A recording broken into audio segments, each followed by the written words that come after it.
Hey guys, it's Kirsten. So this is what I do to even out the background, although I'll be completely honest, this actually doesn't bother me at all. But okay, so click on this little guy right here, the quick selection tool, and then I just click on select subject and then I cross my fingers and yeah, it looks pretty good. It's pretty intuitive now. So then I click select and mask right up here next to it.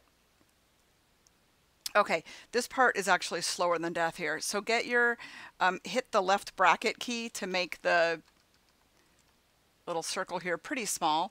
I leave just the default settings over on the right. I don't really care.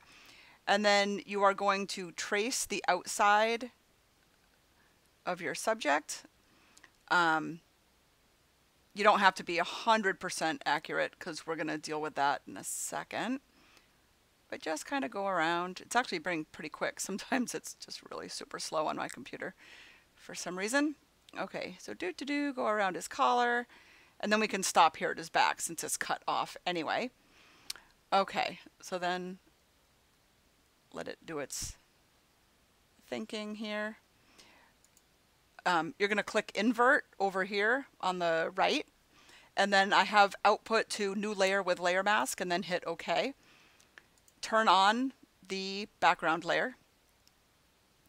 Then the mask is selected here on the background copy. You want to click over onto the original. Okay, so then we're going to go click on gradient, which is over here, the kind of dark to light. Up here, you want to select background to transparent.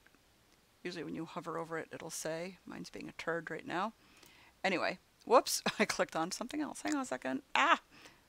Go away. Okay, gradient. Okay, so the next thing you want to do is hold down your Alt key so the eyedropper selects. And we're going to select something, like I like this color right here. Let's go right in between mom and dad's head. Okay, so I want linear, which is right over here. And then you're going to just drag and drop down like that. Okay, however, you can see like around his collar, sometimes it looks a little cut out. So what I do is I go click back onto the layer mask. Then you're going to get a black brush. Make sure it's all the way soft. We're going to make it maybe not that big. Okay, I'm going to lower the opacity to like 30. Then what I do is I kind of, you want to blend it in.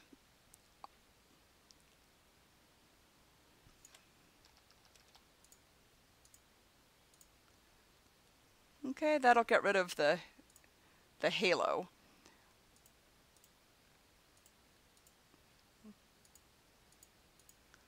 Do it a couple more times here.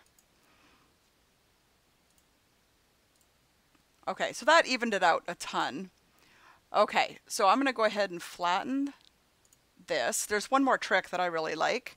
I'm going to make it a little, well, no, I guess it's fine just like that. Okay, so I click on the elliptical marquee tool right here, the circle, and I put it at 500 pixels. Okay, trust me on this one.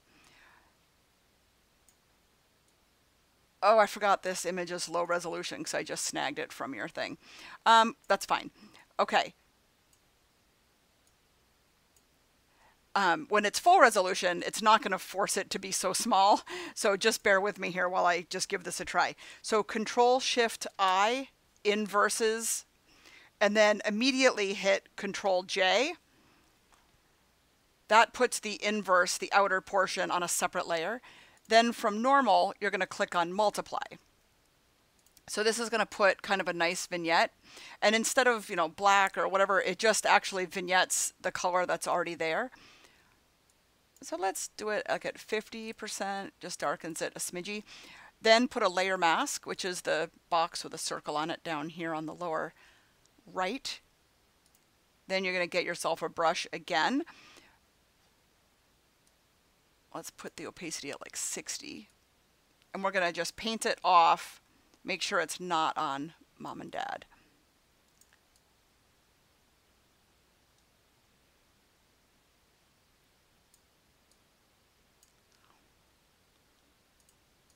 That just kind of darkens the corner. Okay, so you mentioned how to remove stray hairs. I don't know if you meant this picture because that all looks good.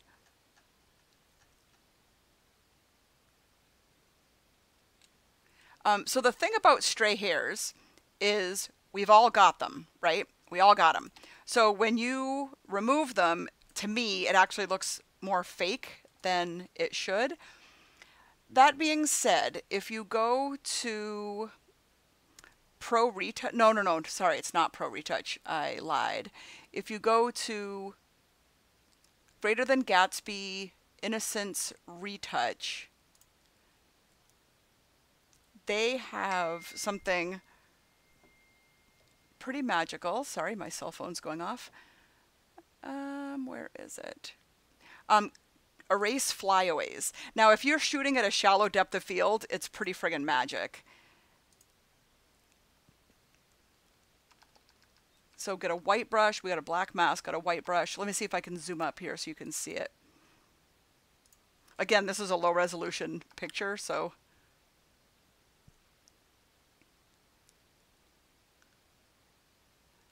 honestly though, it's changing the color of the background. So I don't even know. I don't even think I would do that. What it does is it blurs the background, but you have a little bit of a texture. So I think I am just going to go ahead and get rid of that. I think what I would do is click on the old Band-Aid over here. I don't even know if this is what you were referring to, but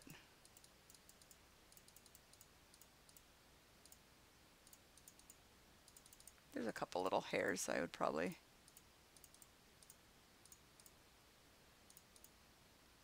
get rid of. And this, because it's low resolution, probably would be a little different on full resolution. Okay, so I'm just going to go ahead and do this. There's another thing that I would do. Let me see if I can do it quickly. If you click on Place Linked, and then I have some textures. I have some from Shelley Ferguson that I like. Let me try. Is that the same exact one? Okay.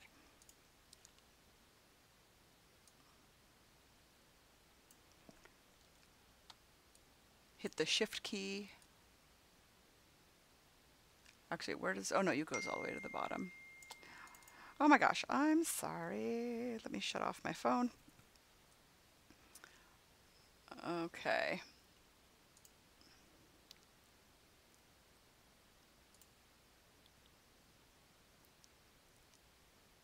I put it on the overlay, whatever you call it.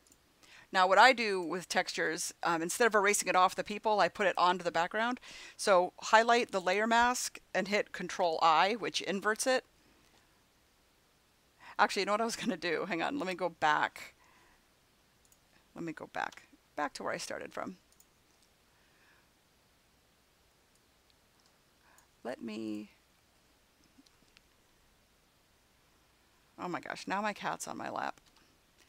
Saffron. I'm going to take the layer off for 1 second. Let me do it again because I totally lost track of what I was doing. Okay.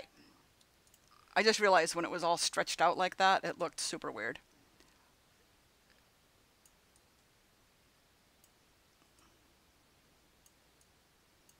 Okay, now hold the Shift key. Actually, I don't need to do that. Don't hold the Shift key. Go like that. Now you got to hold the Shift key. Go like that.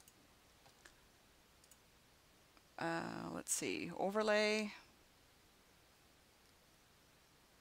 Soft light overlay. Oh, I like soft light even better. Okay, so now I'm going to click Layer Mask. Okay, Layer Mask, and then I'm going to do Control-I, which inverts it. Now I'm going to get a white brush.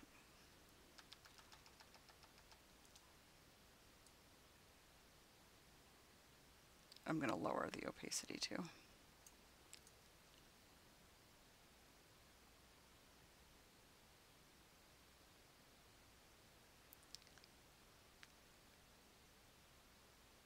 that paints on the texture. Actually, you know, I don't really actually love it. Let me look at it again. Meh. Let's ditch it. Anyway, so that kind of makes the background a little bit more even. So there you go.